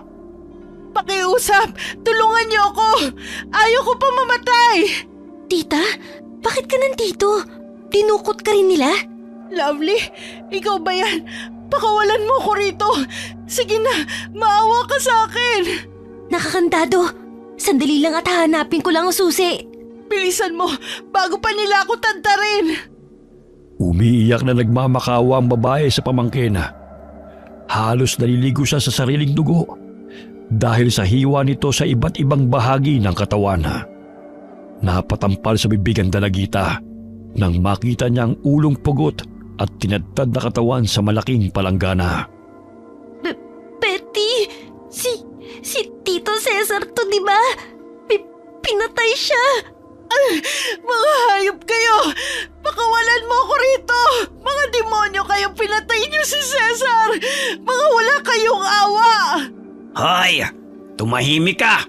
Kung hindi naging matabil yung dila mo na isawalat kung sino mga kasamahan namin, eh di sana na-enjoy mo pa ngayon ang pera mo. Hindi ka kasi marunong sumunod sa usapan eh. Eh paano? Ako ang ikukulong kung hindi ko sasabihin kung sino-sino kayo! Walang yaka! Hindi lang kayo pulis, mga aswang din pala kayo! Pakawalan mo ko rito, hayop ka! Diyan ka na babagay. Dinamay mo pa ang nobyo mo. Handa kang ipagtanggol. Kaya nga lang, mas nauna pa siyang mamatay sa'yo. Pakawalan niyo ako rito! Pakiusap! Nagkubli ang mga bata sa ilalim ng mesa, sa aparador at sa likod ng pintuan. Kinuha ng lalaki ang batya na naglalaman ng karne ni Cesar. Nahulog ang ulo, kaya nagpagulong-gulong ito sa ilalim ng mesa, kung saan nagkukubli ang magkapatid. Hoy! Mga bata! Anong ginagawa niyo riyan? Pinatay mo si Tito! Itong sayo! Aray! Aray! Ang mata ko! Pisit kang bata ka! Mahuli lang kita, ikaw ang susunod kong ihahain mamaya! Ito pa! Kailangan mo maghilamos! Ano yan? Parang nahihilo ako! Parang lasing na lumalakad ang lalaki at nalapnos sa mukha nito. Napasubsob ito sa malaking makina na gilingan ng karne. Nagkataon na lumabas ang isang bata na nagkukubli sa likod noon. Hindi sinasadyang masagi nito ang on, kaya't nagiling noon ang nawalang malay na lalaki. Nahilo siya sa amoy ng langis na to. Ibig sabihin, aswang din siya. Kailangan kong kalagan si tita. Habang umaandar ang makina, ay patuloy ring naging giniling ang karne ng lalaki. Napahinto lamang yun ang muling nasagi ng isang bata ang buton. Kinuha ng dalagita ang mga susi na nakasabit sa bewang ng lalaki at kinalaga ng tiyahin. Tulungan niyo ako! Kailangan nating umalis rito! Papatayin nila tayo! Pinatay nila ang tito niyo! Tayo na tita, may pintuan akong nakita. Baka yun ang daan. Aray! Dahan-dahan, Betty! Lovely! May sugat ako sa binti. Binaril ako ng pulis. Napag-alaman kong mga aswang sila. Tita, yung mga dumukot sa amin aswang din. Magkakasabwat ba sila? Oo! Nandito lang pala kayo. Pinahirapan niyo pa ako maghanap. Bakit niyo tinutulungan ng traidor na babaeng yan? Siya ang dahilan kung bakit kayo narito. Binenta niya kayo sa amin dahil walang silbi na kayo magkapatid. Tapos ngayon itatakas niyo pa siya? Mga ututo! Huwag kayo maniwala sa kanya. Sinungaling siya. Nag-iimbento lang niya ng kwento. Ikaw ang sinungaling. Mukha kang pera. At higit sa lahat, wala kang kwenta. Kahit anong gawin niyo, hindi kayo makakalabas dito ng buhay. Dahil lahat kayo, magiging handa sa pagdiriwang. Hindi kami papayag. Dahil ikaw ang gagawin namin giniling katulad niya. Itinuro ng dalagita ang makina kung saan nangalahati na ang katawan ng isang lalaki na naging giniling. Nandilat ang mga mata nito na nakayanan ng mga bata na pumatay. Nagbago ang anyo ng lalaki. Kumulubot ang balat nito at nanlilisik ang mga mata. Ikaw na batang pipe. Inakala pa naman ni pinuno na isa ka sa magdadala ng swerte sa aming angkan. Ngunit isa ka palang salot. Huwag mong pagsalitaan ng ganyan ng kapatid ko. Dahil hindi siya salot katulad niyo. Kayo ang salbahe. Kaya kayo ang dapat na mamatay. Ikaw na bata ka. Kahit kailan palabang ka talaga. Pero ngayon, sisiguraduhin kong patatahimikin na kita. Sige, lumapit ka. Kung gusto mong isaboy ko sa'yo ang langis na to. Bakit? Mapapaslan mo ba ako gamit niyan? Gamitin mo na lang yan na panghilo sa nananakit mo mga kanamnana. Dahil babaliin ko yung mga buto mo. Lovely! Lumalapit na siya! Umatras sila sa lumalapit na aswang. May nadampot na kutsilyo si Betty, kaya inihagis niya ito sa aswang. Nadaplasan ito sa balikat, kaya't nadagdagan ang galit nito. Ikaw na batang hindi marunong magsalita. Napakapili mo rin ha? Pwes, hindi iira ng kakulitan niyo kung isa-isa na kayo magiging bangkay. Nasaan ang mga susi? Ito po, tita. Kinuha ni Mayet ang mga susi sa pamangkin at gumapang ito papunta sa pinto sa bandang likuran. Naiwan sa harapan ng aswang ang mga bata na naoy nagsisiksikan. Yung mga palad niyo akin na. Kailangan natin magpahid ng langis sa katawan natin para hindi nila tayo malapitan. Mga aswang sila. Kaya makakatulong tong langis na may halaman ng kalabo bilang pangontra sa kanila. Anong mabantot na amoy na yan? Bakit naamoy ko na naman? Ang bunganga mo mabantot! Kaya nasusuka ka! Ikaw siguro nagmamayari ng amoy na yan, oh. Ha? Ha? Ang baho! Nakakasuka! Tita, nabuksan niyo na ba? Ang daming susi! Hindi ko alam kung saan ang susi ng pintong to! Lumundag ang aswang sa harapan ng mga bata. Ngunit napatras ito na masinghot ng malapitan ng mga bata. Buisit! Hindi ko makayanan ng amoy. Palibasa hindi kayo naliligo. Kumuha kayo ng maaari niyong gawing sandata. Susugurin natin siya. Dinampot ng mga bata ang gunting, kahoy at iba pang mga bakal na nakikita nila sa paligid at sinugod ang lalaking aswang. Pinaghahampas nila ito. Bago pa man ito maiputok ang barel, ay malakas na hinampas ni Lovely ang braso nito gamit ang kadena. Dahilan na tumilapon ang hawak nitong barel. Sa hindi inaasahan, tumama ang baril sa dingding at pumutok ito. Tinamaan sa sentido ang lalaking aswang. Ganun na lamang ang gulat ng mga bata nang makitang bumulagta ito sa sahig. Mga walang hiya kayo!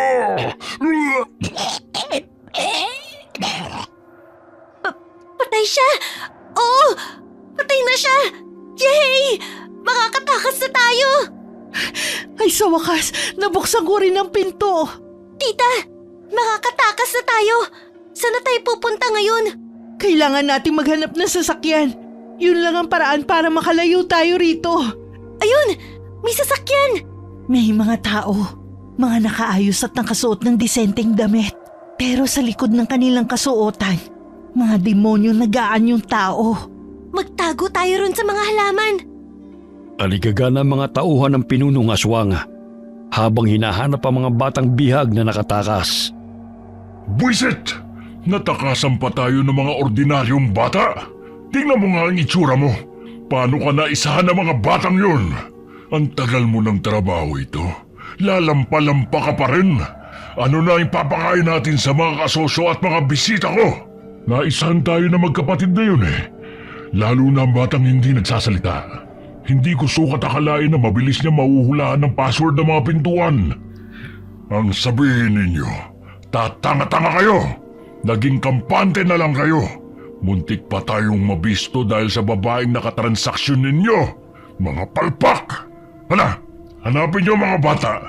Dahil kung wala kayong ihaharap sa akin, kayo ang papatayin ko. Opo, boss. Maga ang mga mata nito. Ang isa'y hindi na makakita dahil sa lalim ng sugat. Ngayon lang to nangyari. Ang tapang ng mga batang bihag. Mabubulilyaso pa ang anibersaryo dahil sa mga buwisit na yun. Paika-ikang tinungo ni Mayet ang sasakyan. Napangisi ito nang bumukas ang pintuan. Nandito pa ang susi. Sa wakas makakatakas na ako sa mga demonyong yun. Bilisan niyo! May nahanap ng sasakyan si tita! Makakatakas na rin tayo! Hindi ko na palalampasin ang pagkakataong to. Hindi ko na sila mahihintay. Tita! Tita! Hintayin niyo po kami! Tita! Pinarurot ni Mayet ang sasakyan at iniwan ang mga bata. Napapangisi pa ito habang nilingon ang mga batang humahabol sa kanya. Pasensya na kayong mga bata. Kailangan ko lang gawin to para mailigtas ko ang sarili ko. Kumusta ka? Hindi pa rin talaga nagbabago ang ugali mo? Traidor ka pa rin! Akalain mo, iniwan mo ang mga bata para maisalba ang sarili mo? Pwes, wala ka pa rin takas! Aswang! Bitiwan mo ako! Akala mo talaga malulusutan mo ang iyong mga kasalanan?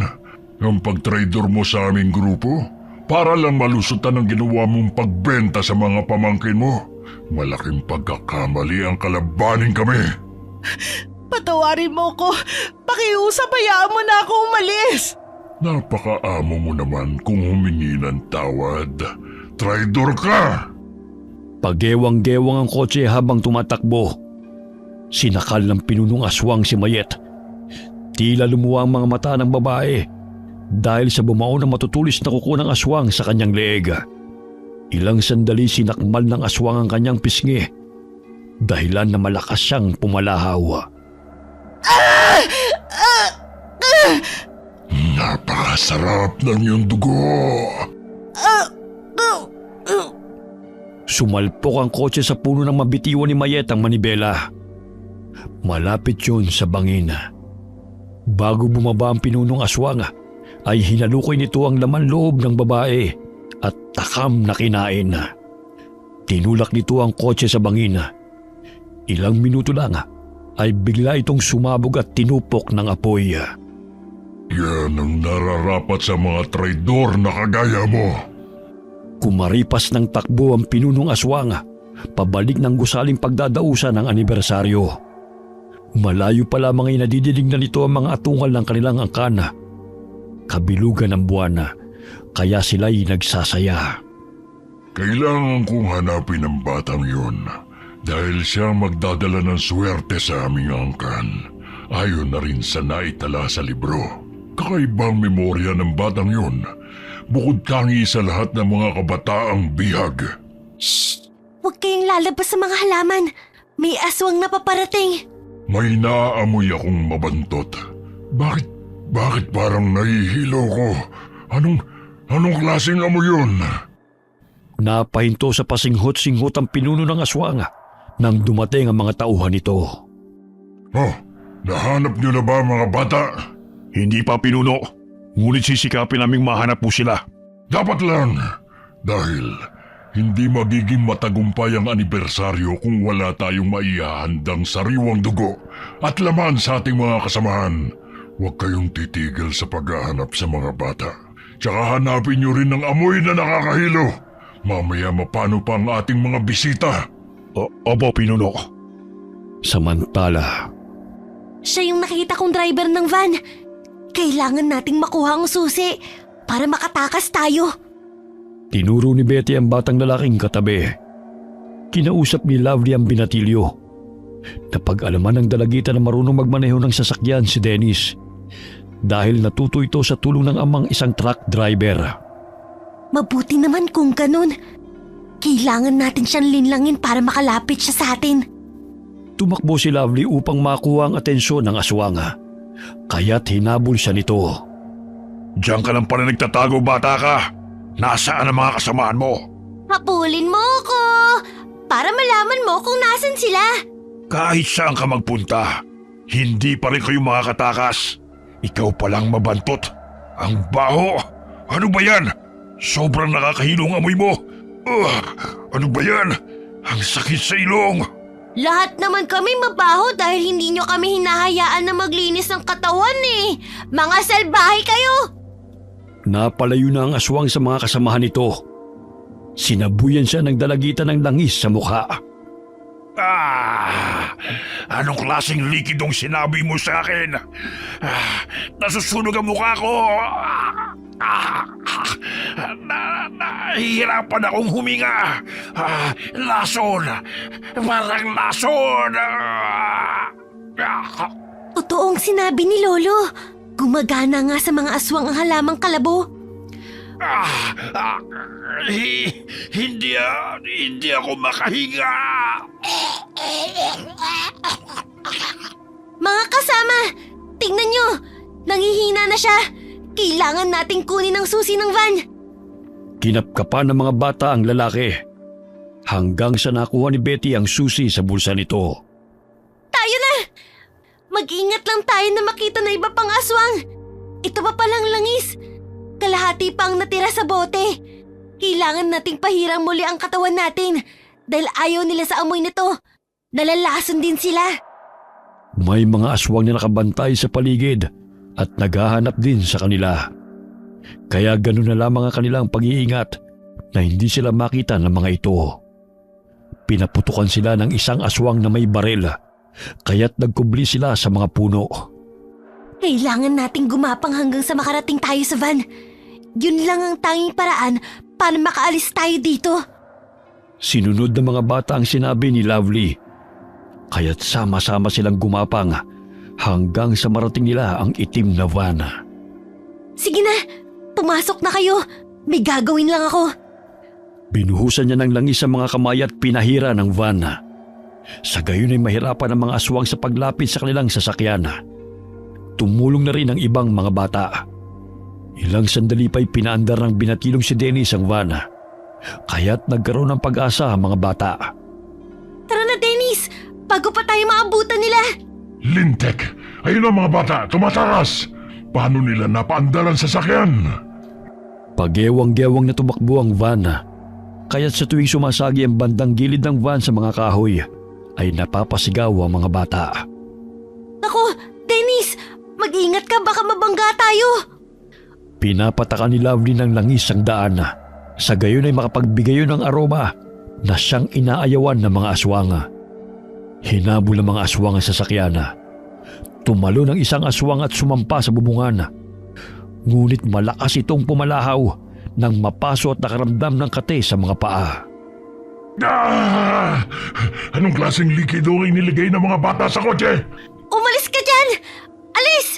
Ihinto niyo ang sasakyan, mga batang pasaway! Dennis, ihinto mo raw! Biglang inapakan ng binatilyo ang preno, dahilan na tumilapo ng aswang.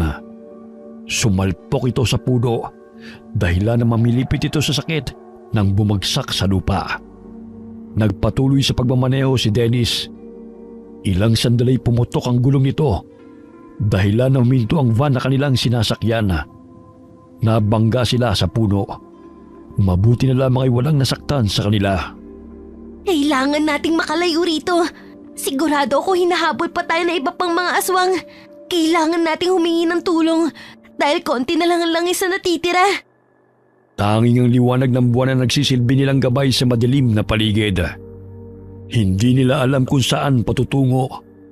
Hanggang sa maaninag nila ang isang nagliliyab na apoy na pinapalibutan ng mga tao. Sino sila? Mga aswang din kaya sila? Sana naman hindi. Samantala, Mga kasama, may naririnig ba kayong mga kaluskos? Sa palagay ko, malapit lang dito sa atin.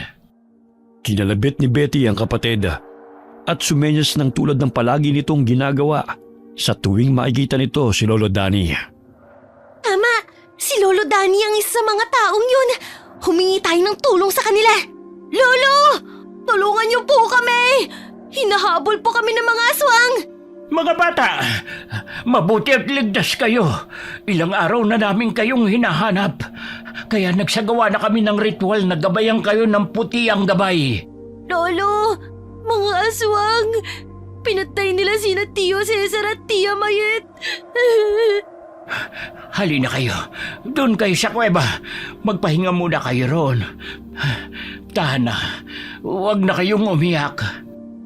Nahinto sa pagdarasal ang mga manggagamot. Humingi ng tulong si Lolo Danny sa kanyang mga kaibigan upang hanapin at gabayan ang dalawang bata. Maging sina kapitan at mga tauhan nito sa Sitio San Diego ay naghahanap din sa mga nawawalang mga bata. Samantala, nababagot na ang mga bisita dahil hindi pa rin inilalabas ng pinunong aswang ang mga batang bihag. Naubos na ng mga ito ang tinadtad na karne na inihain sa kanila. Pagpasensya na muna ninyo. May konting aberya lang dahil nakatakas sa mga bihag. Ngunit sisikapin naming maibalik sila rito. Nakatakas po sila. Wala na po sila sa loob ng hasyenda. Marunong palang magmaneho ang isang batang lalaki. Tsaka yung mabantot na amoy at nakakahilo ay pagmamayari ng batang babae. Nakakalason din, kaya hindi kami makalapit sa kanila. Mga inutil! Gumawa kayo ng paraan upang hindi masira ang ika-50 anibersaryo ng ating angkan. Kung hindi, ako mismo ang papatay sa inyo! Opo, Pinuno. Nagkaroon ng ideya sina Lolo Danny. Humingi rin siya ng tulong kay Kapitan upang sugurin ang angkan ng mga aswang. Nagtulungan sila sa pangunguhan ng mga halamang kalabo. Dinikdik yun at inilagay sa water tanker. Yun ang naging paraan ni Kapitan upang mapadali ang kanilang paglusob. Dumito na muna kayo mga bata. Pupuntahan lang namin ang lugar kung saan naroon ang mga aswang. Pero mapangalip na po, Lolo. Ayaw po namin mapahamak kayo. Ligtas kayo rito. Kasama ninyo ang aking mga kaibigang manggagamot. Hindi nila kayo pababayaan. At saka, hindi makakapasok ang mga aswang dito dahil maraming pangontrang inilagay sa paligid. Lolo, ayoko pong pati kayo saktan nila dahil kayo na lang po ang taong malapit sa amin. Gagawin namin ito para hindi na sila muling maghasik ng lagim upang wala ng batang gagawing pagkain. Mag-iingat po kayo, Lolo, ha? Tsaka, ipangako mo na babalik ka. Pangako, babalik ako. Sinugod ng mga manggagamot ang hasyenda kung saan naroon ang angkan ng mga aswang. Kasama sina Kapitan at ang binatilyong si Dennis. Maliban sa katas ng mga halamang kalabo na inihalo sa tubig, ay may mga sandata at pangontra din ng mga manggagamot na nakasukbit sa kanilang katawan. May sasakyang paparating. May bisita pa ba tayong inaasahan? Anong oras na? Dahil sa hardin ipinagdiwang ang anibersaryo, ay nagsipulasan ng mga aswang ng tama ng tubig na may katas ng dahon ng kalabo. Nakaramdam din sila ng pagkahilo at init ng katawan sa tuwing madadampian ng tubig. Anong ginagawa nila? Sinisira nilang anibersaryo. Sugurin sila, mga walang hiya! Pinaulanan ng bala ng mga armadong aswang ang grupo ni na Lolo. Ngunit alisto ang mga manggagamot na umilag at pinaulanan din ng mga ito ng palaso na gawa sa tanso ang matalim na dulo nito. Dahil sa galit ay lumampas ang pinuno ng mga aswang. Hinarap nito ang mga taong lumusob sa kanila. Sino ang nagbigay sa iyo ng karapatan na sirain ang pagdiriwang namin? Mga wala kayong magawa kundi ang pakialaman kami noon pa man. Kayong dahilan kung bakit nauubos ang angkan namin. Mga salot kayo sa lipunan! Kayo ang dumukot sa mga batang walang kamuang-muang upang gawing pagkain. Dito mo pala dinadala mga bata para ipakain sa mga kauri mong aswang. Pagbabayaran ninyo ang pagsira sa pagdiriwang na ito. Bago pa man kalabitin ng pinunong aswang ang gatilyo ng barel, ay nakatutok ng hos sa kanya. Pinaliguan siya ng tubig na may kasamang halaman ng kalabo. Kaya't nandilat ang mga mata nito nang makaramdam ng katay sa buong katawan. Nahihilo din siya dahil sa mabantot na amoy at pait ng katas ng dahon. Bakit hindi ako makahinga? Ang init ng katawan ko. Laso ng dahon ng kalabo kapag lumapat sa balat ng aswang. Hindi nga nagkakamali si Ama. Iilan pa lang sa mga manggagamot ang gumagamit nito pangontra sa mga aswang. Itigil niyo yan. Nasasaktan ako. Ang init. Ang sakit sa balat. Pakiusap. Itigil niyo yan. Maraming inosenteng bata ang pinatay ninyo. Munti ka na mga batang kaibigan ko. Labis ang takot na pinaranas nyo sa kanila. Kaya kailangan mo magdusa. Mga walang hiya kayo. Papatayin ko kayong Hindi pa man natatapos sa pagsasalita ang pinunong aswang, ay humandusay na ito sa lupa. Maging ang mga kasama nito hindi makayanan ng amoy at pait ng halamang kalabo. Natuyo ang kanilang balat na animoy na sunog. Ilang sandali pa'y dumating ang mga kapulisan. Doon nila nakumpirma na ang mayor sa mismong baryo ang siyang dumudukot sa mga bata at pumapatay. Naiwan sila kapitan at mga kapulisan sa pag-iimbestiga sa mismong lugar. Umuwi si Lolo at mga kasama nitong manggagamot na napagtagumpayan ang kanilang misyon. Lolo! Akala po namin hindi ka na babalik. Ang tagal niyo po kasi eh. Natakot po kami ni Betty. Ayaw po naming mapahamak ka. Pwede ba yun? Minsan na nila akong nasaktan. Hindi ko hahayaan na masanay sila. Kailangan nating lumaban. Nahuli na ba ang mga aswang, Lolo? Nasaan na sila ngayon? Patay na ang karamihan sa kanila. Lalo na ang pinuno nila. Huwag kayong mag-alala. Hindi na kayo babalikan ng mga aswang na yun. Nakatakas ang iba sa kanila, ngunit takot na mga yon na mambiktima. Lalo na't may kaalaman tayo sa mga pangontra. Paano na po kami ni Betty? Saan kami titira? Kayong patay na sina Tio Cesar at Tia Mayet. Ayaw po namin sa bahay ni Tia. Baka multuhin kami. Kung gusto ninyo, doon ko na kayo patutuloyin sa bahay ng pamangkin ko. Sa kabilang barangay lang yun ang tinitirhan ninyo. Kung makakauwi naman ang nanay ninyo at hanapin kayo, nariyan naman si Kapitan para tumulong. Mabait ang pamangkin kong si Leonila. May isang anak na babae at natitiyak kung magkakasundo kayo. Hindi ba pwede sa inyo na lang, Lolo? Matanda na ako, anak. Pwede ko naman kayong bisitahin eh. At saka ang sabi ni Kapitan ay makakabalik na kayo sa pag-aaral. Mas malapit ang paaralan sa bahay ni Leonila kumpara sa bahay ko. Ganun po ba, Lolo? Sige po. Basta, bibisitahin niyo po kami palagi, ha? Ay, oo naman. Kayo talagang mga bata.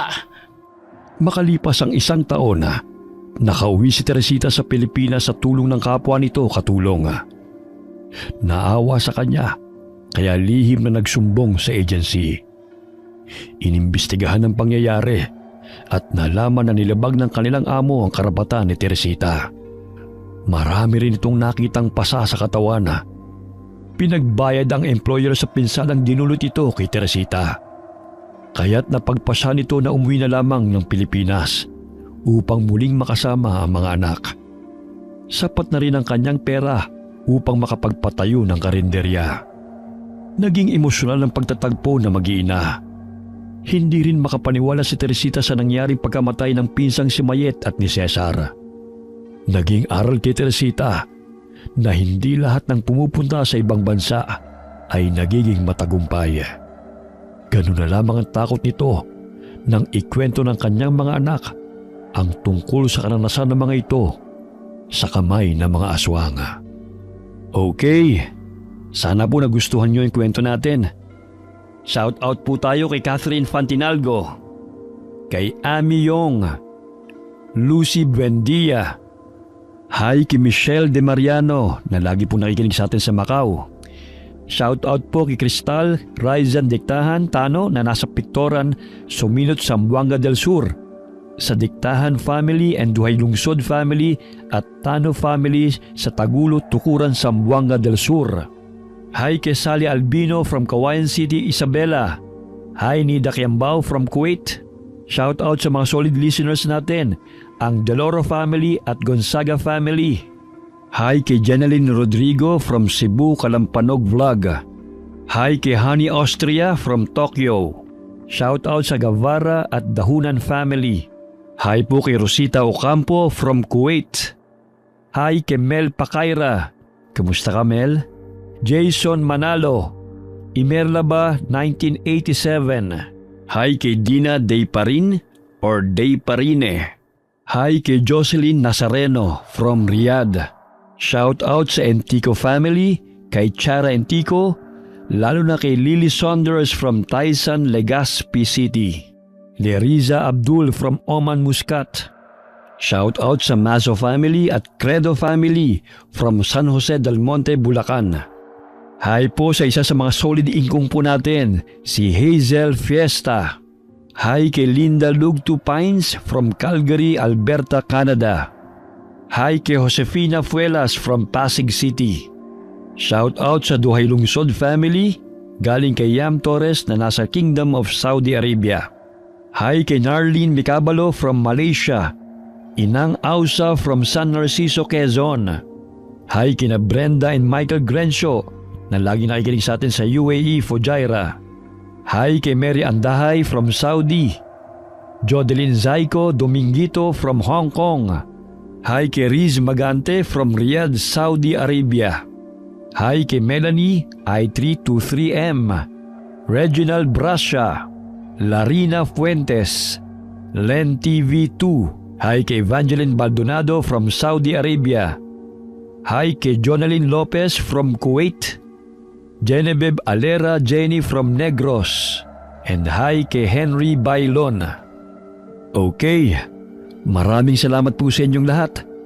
Basta lagi po nating tatandaan, sa lahat po ng pinagdadaanan natin sa buhay, maging masaya man o malungkot, mahirap man o madali, huwag po tayong makalimot na magdasal sa ating Panginoon. Hanggang sa muli po, God bless po sa inyong lahat.